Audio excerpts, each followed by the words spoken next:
que ayer yo le hacía un resumen sobre la unidad 3, que es rectificadores controlados y no controlados, que se basa específicamente en fuentes, entre comillas, ¿no? De manera muy general decir fuentes.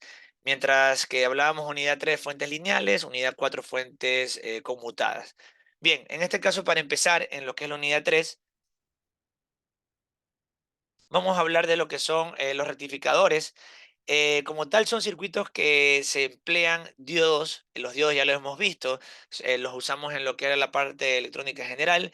Sabemos que es un elemento semiconductor, tiene una caída de tensión, dependiendo de si es de silicio o de si es de germanio. Sabemos que el diodo conduce en función de la dirección de la corriente que lo atraviesa. Y nos dice acá que en estos circuitos los rectificadores son capaces de cambiar la forma de onda de la señal que recibe a su entrada. Abajo nos pone como comentario que todo equipo electrónico funciona internamente con corriente continua. Esto obviamente porque, como les explicaba el día de ayer, estamos hablando de fuentes que vamos a llevar de corriente alterna a corriente continua. También me dice abajo, como último punto, que se pueden clasificar los rectificadores en base al número de diodos que emplea. En este caso, rectificadores de media onda cuando tenemos solo un diodo y rectificadores de onda completa donde hay dos opciones que son conexiones de 2 o 4 diodos dependiendo si se usa un transformador con tap central o no. Ya vamos a ver más adelante este tipo de conexiones para identificar el diodo o los diodos en base al tipo de rectificador que vamos a trabajar. Luego aquí tenemos un circuito, un diagrama, donde tenemos aquí tres elementos principales. En este caso, ya nosotros en simulación hemos venido trabajando de la siguiente forma. Una fuente alterna, un diodo y una carga, como tal, una carga resistiva. En este punto, en este caso, aparece un elemento nuevo, que sería este elemento que está aquí en el centro, que es el famoso transformador.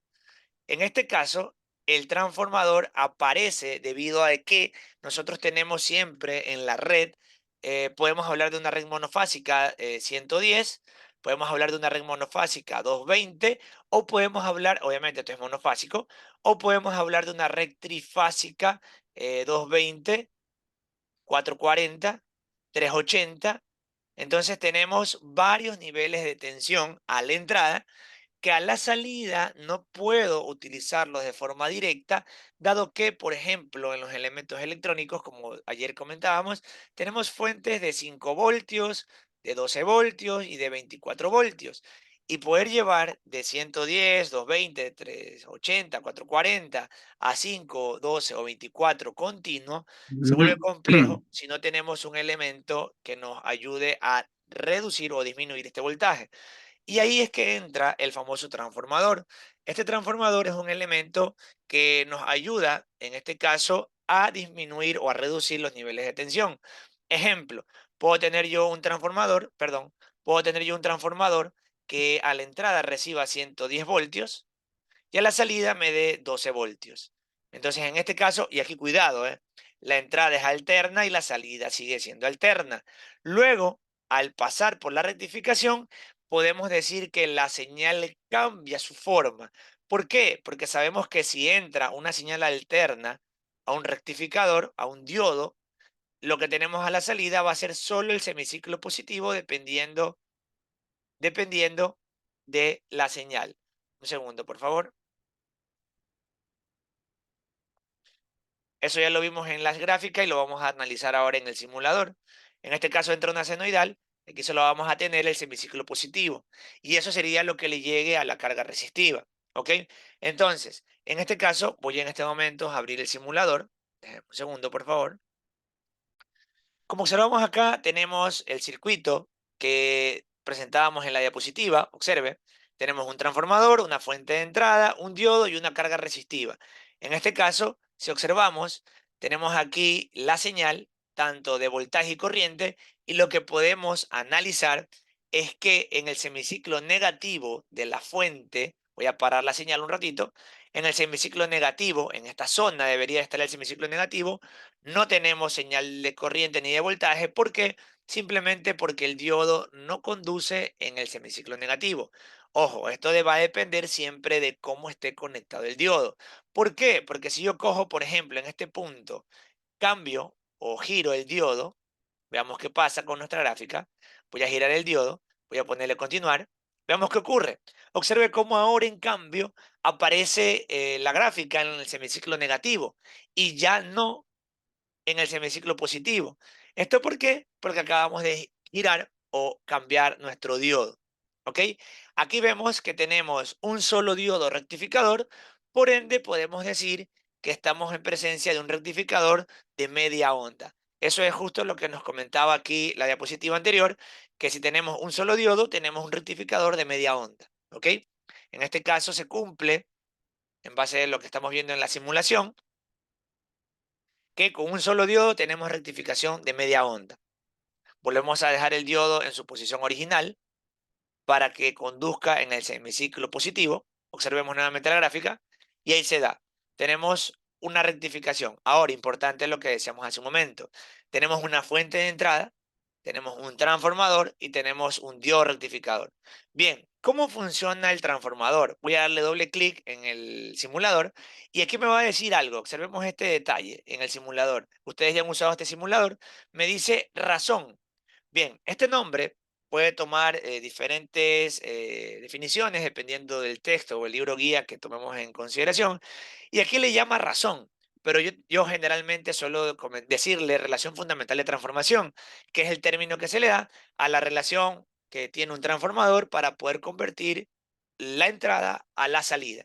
En este caso me dice que la razón o la relación es uno. ¿Qué significa eso? Bueno, que el voltaje que entra, que son 5, debería ser igual al voltaje que sale. Veamos cuánto es el voltaje que sale según el osciloscopio. Me dice que tengo 4,44.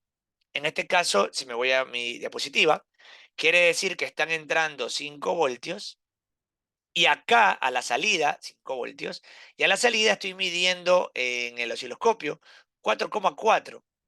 ¿Qué quiere decir eso? ¿Por qué no salen los 5 voltios que entran en el transformador? ¿Alguien recuerda el por qué? Por el diodo. Perfecto, por la caída del voltaje en el diodo. Entonces, ese voltaje que falta, ese famoso 0,7, en este caso, como es una simulación, me marca 0,6 aquí en el diodo, y ahí tenemos 0,6 más 4,4, los 5 voltios que sale. Ojo aquí, la relación de la simulación es simplemente 1. Quiere decir que lo mismo que entra va a ser igual a lo mismo en la salida, ¿ok? Lo mismo que entra es lo mismo en la salida. En esta diapositiva aquí vemos lo que yo le he puesto como título glosario, ¿ok? Como glosario tenemos aquí ciertos términos generales que necesitamos tratar de comprender y dominar para poder comenzar a hablar de máquinas eléctricas, en este caso puntualmente del transformador. Como le dije, es necesario debido a que tenemos que hablar del elemento dentro del contexto de la rectificación. Bien, en este punto, primera parte, me dice, ¿qué es una espira? Bueno, una espira, como vemos aquí en esta imagen a la derecha, dice, es cada vuelta, cada una de las vueltas en una espira. Bien, en este caso entonces, esto que vemos acá es una espira, ¿ok? Y, perdón, sí, cada una de las vueltas en una espiral, ¿ok? Entonces aquí tenemos una espiral que luego vamos a cambiar el nombre a bobina, pero una espira sería cada una de estas vueltas que están presentes acá, ¿ok? Cada vez que tú das una vuelta, se transforma en una espira. Si das una segunda vuelta, sería una segunda espira. Si das una tercera vuelta, sería una tercera espira, ¿ok? Entonces ahí tenemos la diferencia de una espira, que es una vuelta, y luego más abajo me habla de una bobina. Pues bien, me dice que una bobina es un componente formado por un hilo conductor aislado y arrollado repetidamente. Quiere decir entonces que la unión de las espiras constituyen una bobina, que es lo que le comenté hace un momento. La espiral pasa a llamarse bobina, ¿ok? Entonces, una bobina es el conjunto de espiras. Una espira es una vuelta, es un alambre enrollado una vez. Luego hablamos de la diferencia entre alambre y cable. Aquí un detalle importante, ¿por qué? Porque si bien conocemos los elementos, el cable, el alambre, tenemos que entender que los transformadores se hace, ¿ok? Con alambre esmaltado, no con cable. entiéndase que el cable es el flexible y el alambre es el sólido, el rígido, donde tenemos un solo cuerpo, ¿ok? Para dejar un poquito claro los términos. Entonces, las espiras, que luego forman las bobinas, se desarrollan o se hacen con alambre esmaltado. Cuidado ahí, tampoco es alambre con revestimiento plástico, sino alambre esmaltado. Entonces me dice aquí, bueno, el alambre es un único conductor eléctrico, mientras que el cable es un grupo de alambres envueltos en un revestimiento. Como vemos en la imagen, el alambre es un solo conductor sólido y luego tenemos el cable como la unión de varios hilos. ¿Ok? Luego, por último, tenemos un par de elementos de protección que vale la pena aclararlos y tener como diferencia, que es el disyuntor y el fusible. En este caso me dice, ¿qué es el disyuntor? Bueno, el disyuntor es un dispositivo de protección capaz de interrumpir o abrir un circuito eléctrico cuando ocurren fallas. Aquí hago un paréntesis y pongo un asterisco. Si bien el disyuntor es capaz de accionarse, ¿ok? Capaz de accionarse ante la presencia de un cortocircuito, o sea, de saltar. Resulta de que dependiendo de la magnitud del cortocircuito puede llegar a destruirse físicamente hablando, ¿sí? Dependiendo de la magnitud del cortocircuito, el disyuntor puede destruirse, puede reventarse. Pero en la mayoría de las veces, si está bien dimensionado, simplemente se acciona, abre el circuito y se acaba el corto. ¿Ok? Luego me dice la diferencia entre disyuntor y fusible. En este caso me dice que los dos son elementos de protección para circuitos eléctricos, pero el fusible, una vez que actúa, o sea, una vez que abre el circuito por un corto, este debe ser reemplazado, ya que se destruye en el proceso. Y aquí pone, ¿no? Mientras que el disyuntor puede volver a operar una vez superada la falla. Y aquí está nuevamente el asterisco, dado que el disyuntor va a poder operar siempre y cuando no se destruya, ¿ok? Por la corriente que soporte en el corto. Entonces, ¿qué ocurre con el fusible? Bueno, el fusible es simplemente un elemento que tiene un semiconductor muy fino que a medida que pasa por él una corriente de corto, mientras más alta es la corriente, más alta es la temperatura, se calienta y termina rompiéndose. Y una vez que se rompe por el exceso de temperatura, la corriente desaparece. Se acaba el corto. ¿Ok? Entonces tenemos ahí la idea de lo que es una espira, una bobina, alambre, cable, disyuntor y fusible. ¿Ok? Para tener una idea macro de términos eléctricos, dado que vamos a comenzar a hablar de los transformadores. Bien, con respecto a los transformadores, voy a plantear todas las imágenes y luego comenzamos a explicar. Tenemos o vamos a diferenciarlos en tres tipos. El primero es de uso electrónico.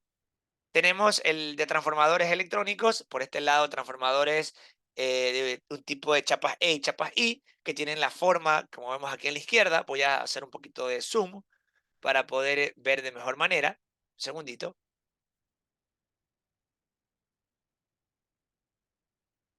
Aquí vemos estos tipos de transformadores, son bastante utilizados en proyectos electrónicos de baja potencia. Son transformadores con chapas E y chapas I. ¿Por qué digo chapas E y chapas I? Porque resulta que son chapas metálicas que tienen la siguiente forma. Tienen la forma de una E, perdón, tienen la forma de una E por un lado y luego tienen la forma de una I por el otro lado. Y que al unirlas forman el siguiente núcleo, que es el que vemos en la imagen, ¿ok? Transformadores de chapas E y chapas I. Luego también, asimismo, tenemos transformadores toroidales que son utilizados para equipos de baja y mediana potencia, hablando en equipos, por ejemplo, de amplificación. Tenemos transformadores toroidales. La ventaja, a diferencia de los transformadores de acá arriba, es que reducen en gran parte las pérdidas del flujo electromagnético, dado que se supone que por su forma el flujo electromagnético no se escapa fácilmente, dado que tienen una forma circular y el flujo puede recorrer, mientras que en este caso, cuando tenemos una esquina y el flujo quiere girar, obviamente no va a poder girar del todo y va a haber, en este caso, irradiación de flujo que se pierde en el aire. ¿Ok? Estos serían transformadores de uso electrónico. Vamos a poner aquí uso electrónico. Y luego tenemos transformadores en el campo de la medición que están del lado de acá. Vamos a poner para uso de medición. Aquí vemos, voy a ampliar un poquito la imagen, aquí vemos un tablero real donde hemos instalado en la barra, en el barraje, tres transformadores de corriente. ¿Ok? ¿Por qué o para qué? Pues resulta de que este tipo de mediciones no se pueden realizar de forma directa, ya que estamos hablando de corrientes de 500, 800, 1000, 1200 amperios. Por ende, no hay un medidor que de forma corriente, de forma directa, perdón, te pueda medir ese tipo de magnitudes. Entonces, ¿qué hacemos? Usamos transformadores de corriente para hacer medición indirecta. ¿Cómo? De la siguiente forma. Aquí tenemos las tres barras de la trifásica y en cada una de las barras hemos colocado un transformador de corriente que vemos acá acostaditos en las barras. Luego, ¿qué hacemos con esto? Pues sencillo. Cada transformador de corriente tiene el siguiente papel. Digamos que por las barras pasan 1000 amperios. ¿Ok?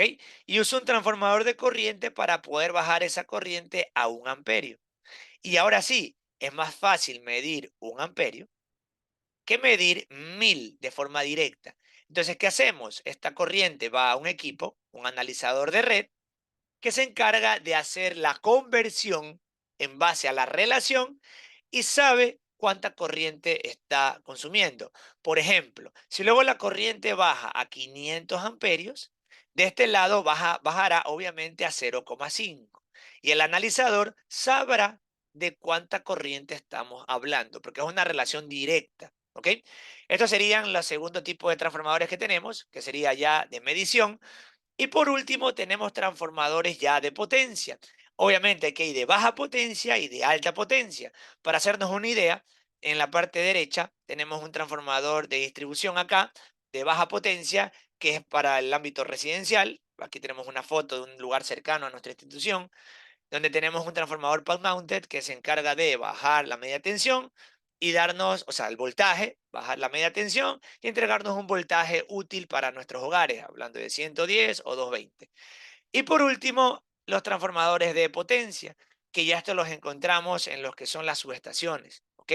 En este caso, tenemos acá un transformador de potencia, que también hay un lugar muy cercano a nuestra institución, a un pocas cuadras, donde vemos ya transformadores de potencia ya macros, ¿ok? Entonces vemos que los transformadores se utilizan desde la baja potencia hasta la alta potencia.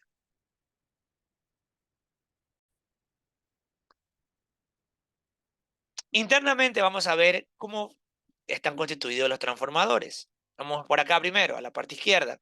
Aquí está un dibujito de un transformador que tiene dos bobinas, una de cada lado, el primario y el secundario. ¿Ok?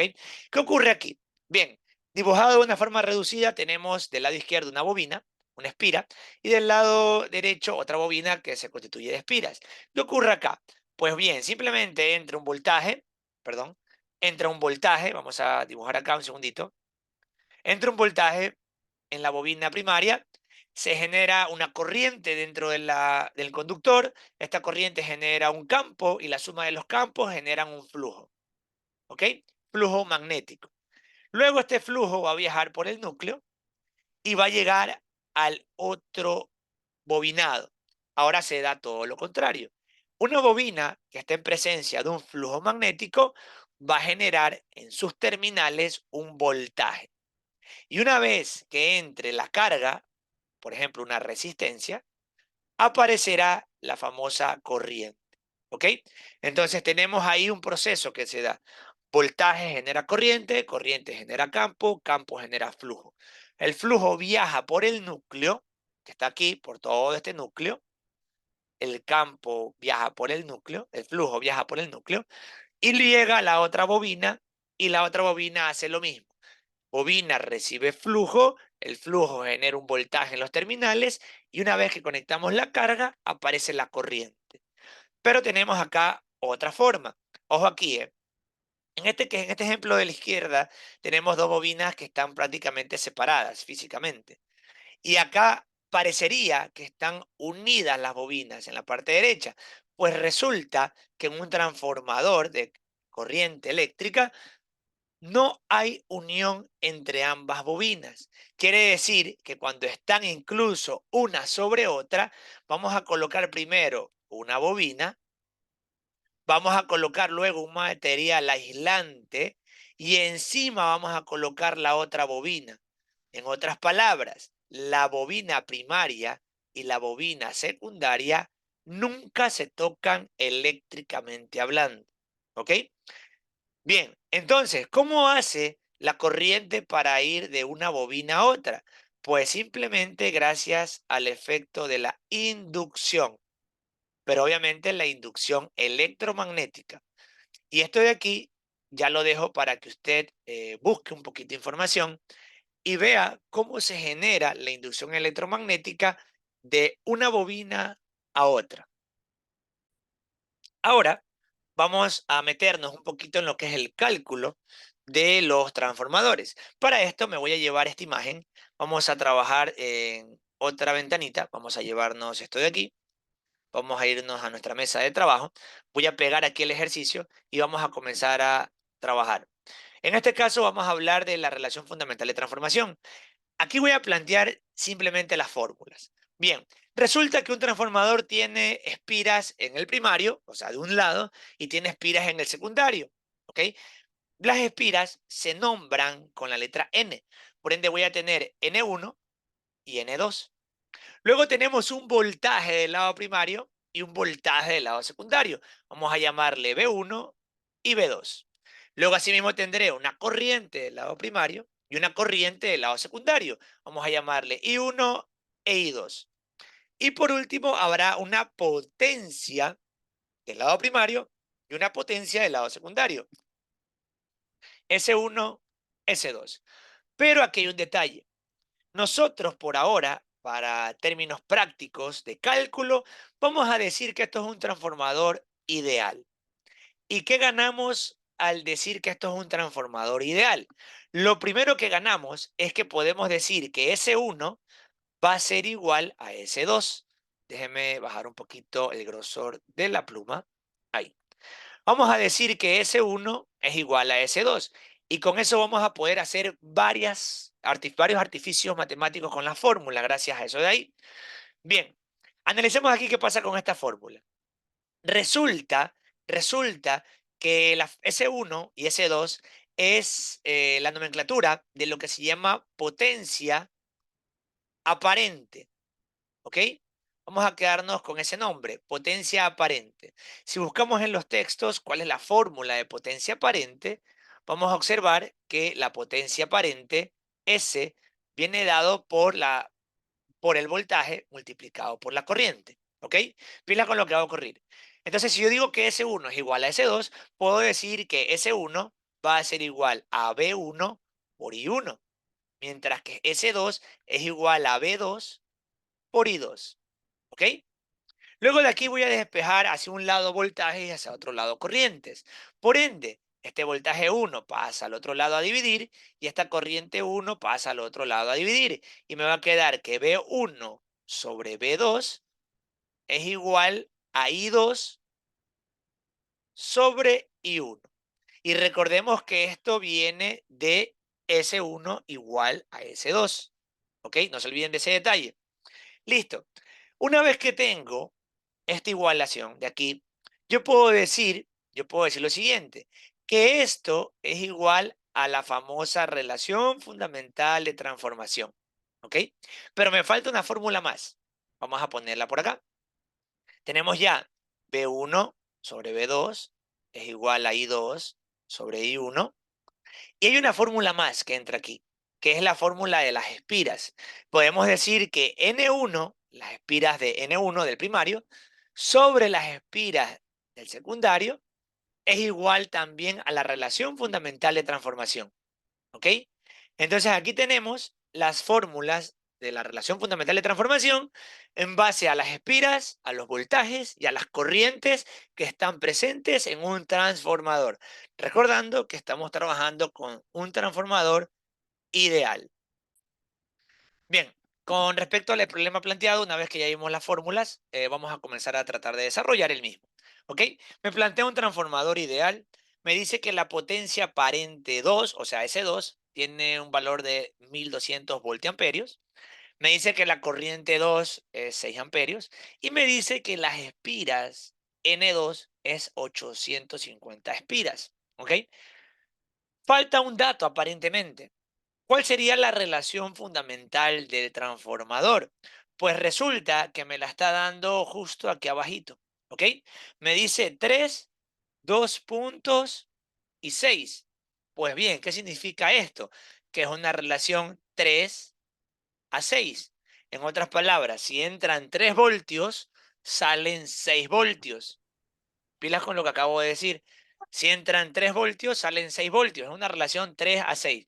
En otras palabras, ¿cómo calculo aquí la relación fundamental? Pues simplemente dividiendo, ¿ok? 3 entre 6. ¿Ok? ¿Cuánto sería esa división? Bueno, podríamos decir que esto es 0, colocamos un 0, y 30 para 6 sería 5. Por ende, podemos decir que la relación fundamental de transformación de esta máquina es 0,5. O dicho en otras palabras, 3 a 6. ¿Ok? Bien, teniendo ya la relación fundamental, que es un dato, puedo comenzar a calcular el resto de parámetros. Bueno, de entrada, lo primero que voy a calcular es lo más fácil, que sería S1, S2. Como la fórmula me dice que es ideal el transformador, S1 es igual a S2. Por ende, S2 ya sé que vale 1200 voltiamperios. S1 también vale 1200 voltiamperios. Bien, ¿qué calculo ahora? B1, B2, I1 o N1. Vamos a analizar. Voy a empezar, ya está el primero, vamos con el segundo dato. I2. Si tengo I2 y tengo la relación fundamental, voy a usar esta fórmula de aquí, observe. Voy a usar este pedacito de aquí de la fórmula. Solo este pedacito de aquí. Voy a decir que I2 sobre I1 es igual a la relación fundamental de transformación. Y solo voy a reemplazar datos, nada más. ¿Cuánto vale I2? I2 vale 6 amperios. I1 no conozco. Y es igual a la relación fundamental, que es ¿cuánto? 0,5. Bien, si quiero I1, ¿qué hago? I1 está dividiendo, lo paso al otro lado a multiplicar, y 0,5 está multiplicando, lo paso al otro lado a dividir. Por ende, puedo decir que I1 va a ser igual a 6 dividido para 0,5. ¿Cuánto sería esta corriente I1? Ayúdeme por favor con el cálculo usted allí desde casa. Puede responderme por el chat, puede responderme por el audio, como usted desee, por favor. 12. Perfecto, muchísimas gracias. Tenemos ahí 12 amperios. Quiere decir entonces que si en I2 hay 6 amperios, en I1 hay 12. ¿Ok? Y se cumple la relación, ¿no? Se cumple la relación. Tenemos ahí la corriente de entrada y la corriente de salida. Bien, cuidado, alguien puede decir, profe, un segundo. Usted acaba de decir que es 3 a 6, pero aquí tenemos de entrada 12 y de salida 6. Aquí está elevando y aquí está reduciendo. Pero ¿cuál es la diferencia ahí? Yo dije un término, yo dije algo puntual acerca del 3 a 6. ¿Por qué en el uno aumenta y en el otro reduce? ¿Alguien pudo darse cuenta de qué unidades estamos hablando en cada una de los análisis? Le comento. 3 a Voltios 6, y amperios. excelente, correcto. Cuando yo hablo de 3 a 6 es de los voltios y cuando hablo del 12 a 6 es de los amperios. ¿Y qué ocurre acá? Es una particularidad del transformador. Si el voltaje aumenta, la corriente disminuye. Y viceversa, si el voltaje disminuye, la corriente aumenta. Y aquí hago un paréntesis para hablar de un experimento muy interesante que se suele hacer bastante, que es la famosa bobina de Tesla. ¿Qué ocurre con la bobina de Tesla? ¿Cómo es que logra dar o logra sacar esos rayos que se ven en la bobina de Tesla? Sencillo, es un transformador que a la salida te da altísimo voltaje, pero resulta que como es un voltaje muy alto, la corriente asimismo va a ser despreciable, pequeñita. Y es por esto que cuando tú estás en una bobina de Tesla y tú tocas o pones ahí la mano, ves y sientes la chispa que se da por el arco eléctrico, pero no te termina haciendo daño. Es por esa propiedad del transformador, que si bien hay un alto voltaje, la corriente termina siendo en ese experimento bastante baja, bastante reducida. ¿Ok? Bien, ya tenemos entonces la corriente I1. Vamos a poner aquí 12 amperios. Vámonos ahora con N1. Voy a poner aquí una línea. Vamos a tratar de hacer un poquito de espacio. Me disculpo si no pude mantener el ejercicio un poquito ordenado. ¿Ok? Vamos a abrir por acá una línea para separar. Vamos a poner ahora N1 para ver qué sucede. ¿Cuál es la fórmula que relaciona las espiras y la relación fundamental? Pues puedo decir que es N1 sobre N2 igual a la relación fundamental de transformación. Ya tengo N2, que es 850. Voy a reemplazar datos. N1 sobre 850 igual a ¿cuánto? A la relación fundamental, que ya dijimos que era 0,5. Bien, ¿cuánto vale N1? Bueno, puedo decir que N1 es igual, 850 está dividiendo, pasa a multiplicar, a 850 por 0,5. En este caso, N1, ¿a cuántas espiras? Recuerde la unidad, ¿eh? ¿A cuántas espiras equivale? Calcule, por favor, ayúdeme con ese dato. ¿Cuánto sale las espiras N1 en esta máquina ideal, en este transformador? Calcule. Recuerde, me puede ayudar por el chat o bien por el micrófono con la respuesta, por favor, le agradecería. ¿Cuánto sale N1, las espiras del primario? Sabiendo que en el secundario, N2, tenemos 850 espiras.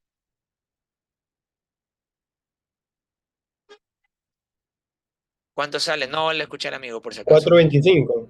Muchísimas gracias, perfecto. Me dice que tenemos 425 espiras. Entonces ya tenemos otro dato. 425 espiras. Y por último, ¿cómo calculo los voltajes V1 y V2? Bueno, si aquí alguien quiere decir, bueno, profe, está sencillo. Ya sé que V1 sobre V2 es igual a la relación fundamental. Pues hay un problema. ¿Tenemos V1? No. ¿Tenemos V2? Tampoco. ¿Cómo entonces resuelvo? Hay una fórmula que ya la expresé hace un momento, donde de ahí podemos nosotros sacar un voltaje. ¿Qué fórmula será? Vamos a hacer un poquito más acá la línea.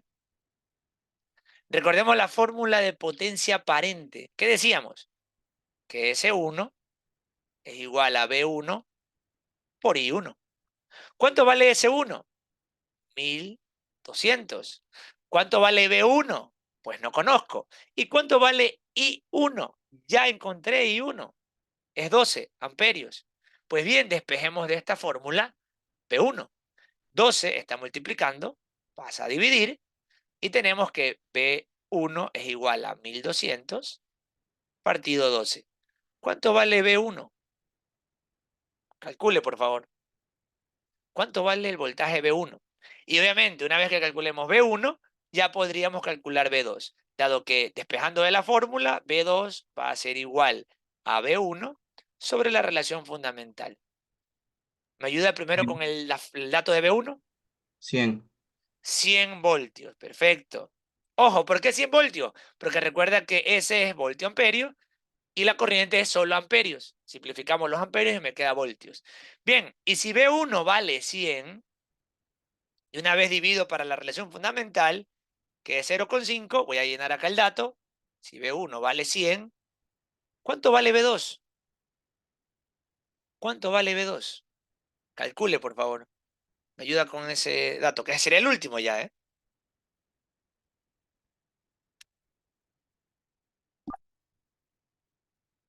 200.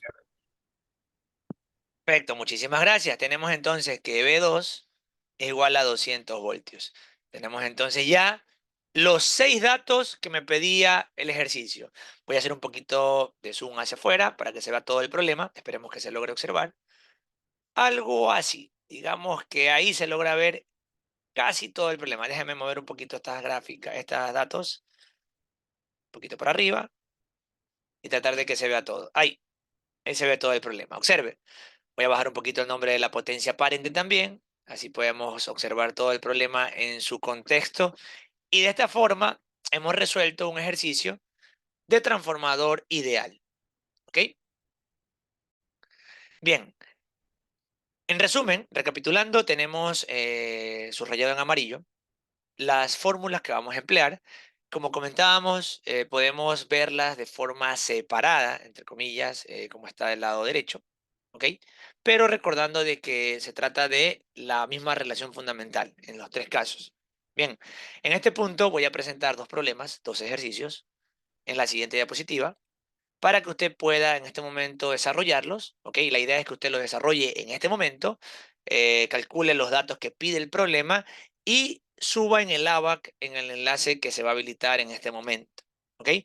Desarrolla los problemas y los sube en el ABAC.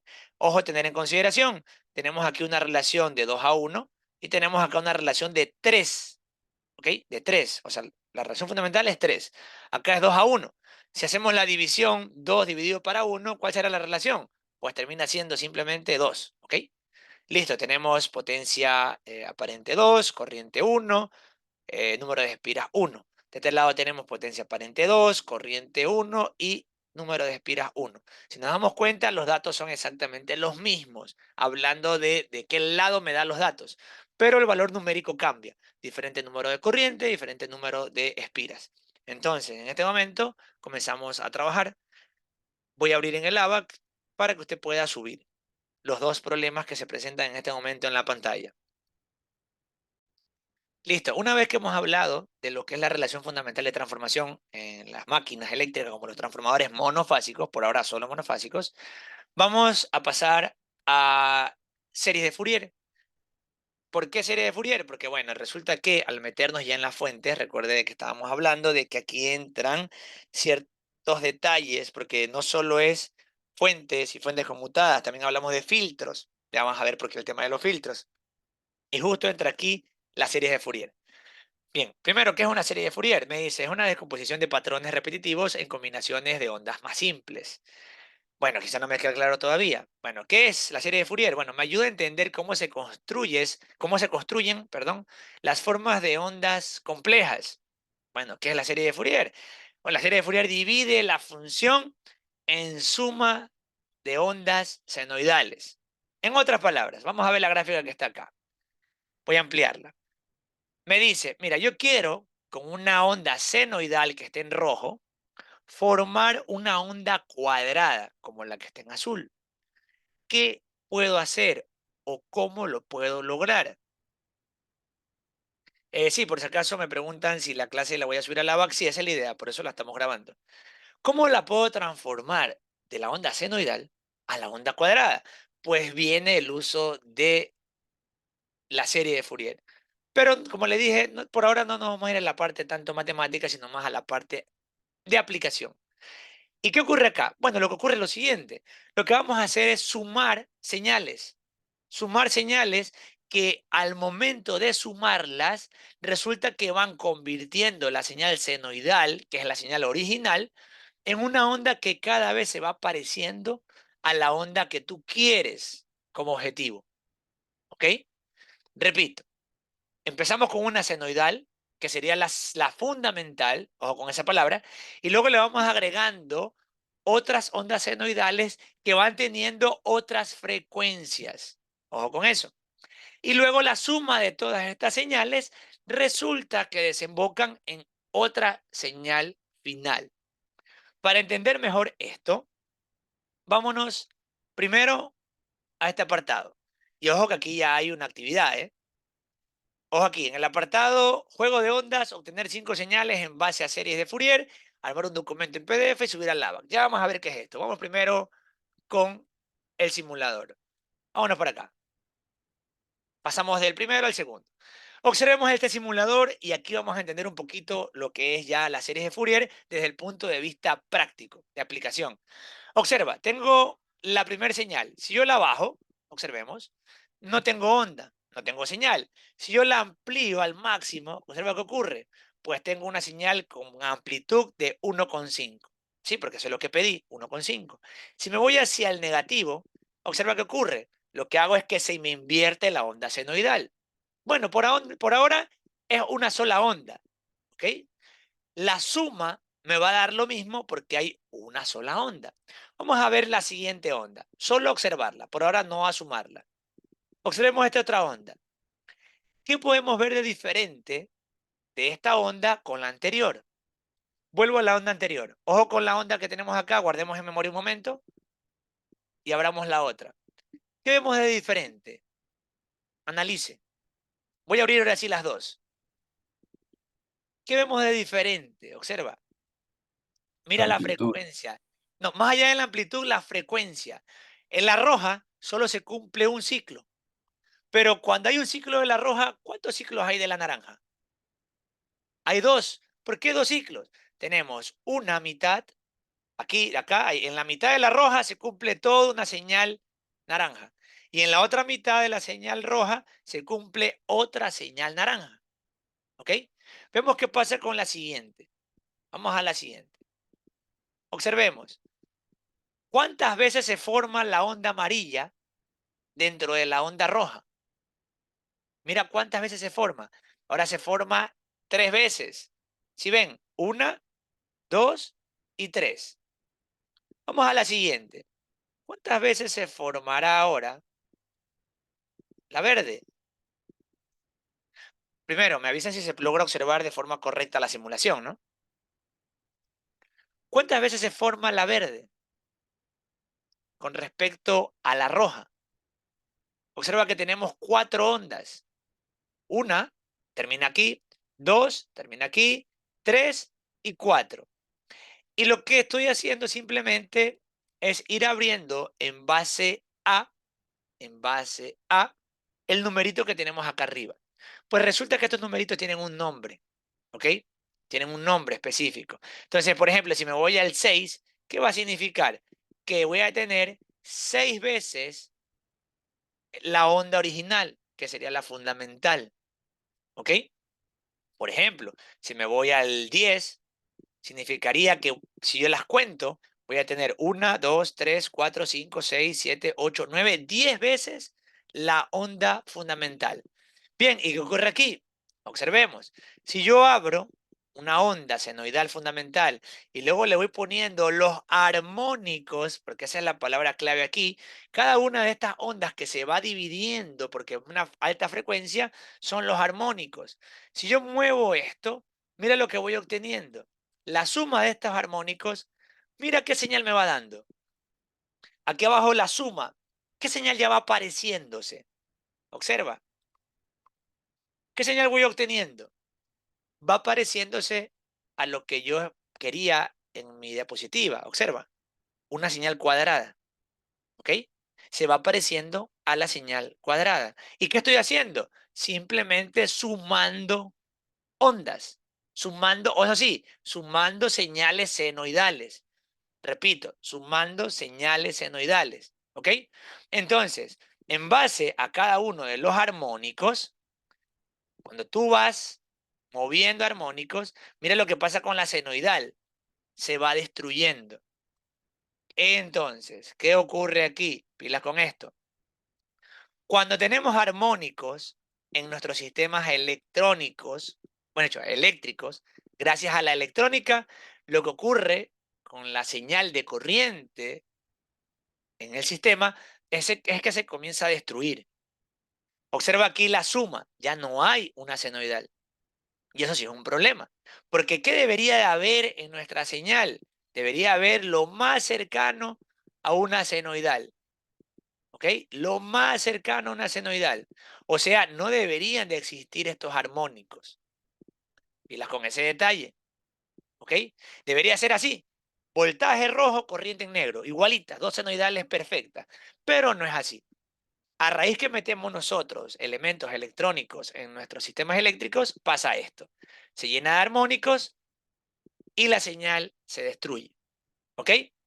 Bien, con esta primera parte tú vas a poder hacer sumas. Es más, aquí tenemos una opción, por ejemplo, si quieres ver una triangular, observa cómo la suma de armónicos, o sea, ya te ponen los valores aquí arriba, te genera una señal triangular perfecta o casi perfecta. Luego digo, ¿sabes qué? Quiero una señal cuadrada. Esta de aquí no sale perfecta porque para que la línea aquí arriba sea recta necesitamos un condensador para que filtre, ¿ok? Pero ya se asemeja a una cuadrada. Luego, mira, quiero una diente de sierra, Observa cómo se asemeja a una diente de sierra. ¿Ok? Entonces, ¿y cómo lo logra? Sumando todas las señales que tú ves aquí. ¿Ok? Sumando todas las señales que tú tienes acá. Bien, para entender un poquito más, y ahora sí, que usted se ponga a trabajar, van a ser exactamente 2:30, tenemos media hora, y con esto me parece un tiempo suficiente. Vamos al siguiente link, donde dice juego de ondas. ¿Ok? Vamos a elegir el nivel 1 por ahora. ¿Ok? Y mira, me dice cómo formaría una onda senoidal. Y me da aquí dos señales. ¿Ok? Dos señales. Entonces voy a hacer lo siguiente. Bueno, yo puedo ponerme aquí a mover. Tengo que lograr que la roja sea igual a la moradita. Entonces, si yo hago esto, puedo decir que ya lo logré. Tengo ahí la señal idéntica. Vamos a poner chequear. Me dice que sí. Está muy bien. Vámonos a otra onda. ¿Cómo lograría esa onda? Bueno, vamos a abrir acá. Si hago esto, obviamente algo no cuadra.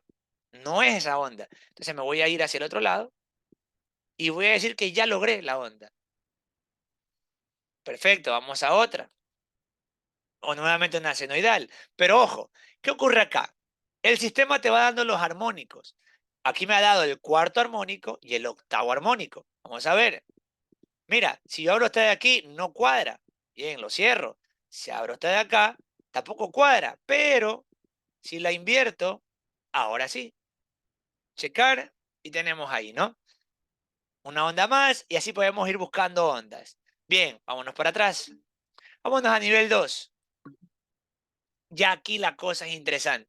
Y aquí es donde usted va a comenzar a trabajar. Solo nivel 2, ¿eh? Para que no sea tan complejo por ahora. Te dice, mira, con dos armónicos puedes lograr la respuesta. Entonces, ¿qué voy a hacer?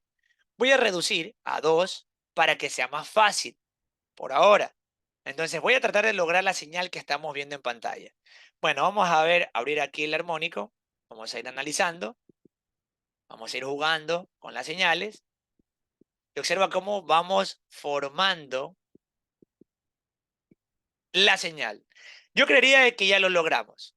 Tenemos menos 0,4 en el armónico 4 y 0,8 en el armónico 11. Voy a poner chequear. Perfecto. Vámonos a otra. Tengo 3. Verás que tengo 3 armónicos. Voy a bajarlo a 2 para que sea más fácil. Vamos a abrir acá. Voy a abrir primero esta de acá. No, no es buena idea. Vamos a abrir primero la de acá. Parecería que sí. Vamos a ir rotando. Vamos a ir moviendo. Parece que sí.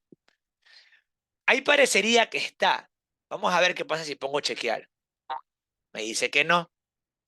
¿Por qué? Porque todavía falta afinar un poquito. Y ahí parecería que está. Vamos a poner chequear.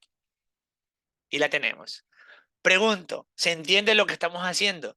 Estamos sumando señales armónicas para formar una resultante.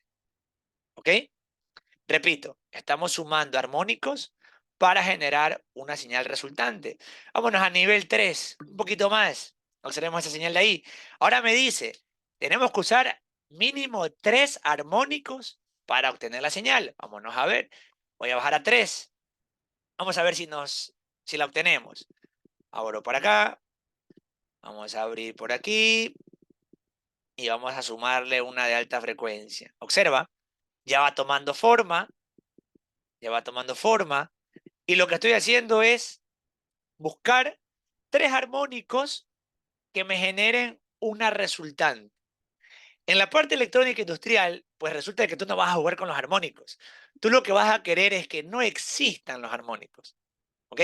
¿Por qué? Porque es ruido que luego se ve afectado en el consumo eléctrico. Bien, vamos a poner chequear. Perfecto. Nuevamente pregunto, ¿está claro lo que vamos a trabajar? Usted va a tener que sacarme 5 señales y ojo, pilas acá, ¿eh? Cada vez que tú aciertas, aquí arriba te saca el número, ¿no? Va una. Entonces tú le vas sacando captura a la pantalla cuando vas avanzando uno a uno y deberías tener 5 capturas o sea, para tener las 5 señales y las subes en un documento al ABAC. ¿Ok? Esta sería la segunda y última actividad de esta sesión.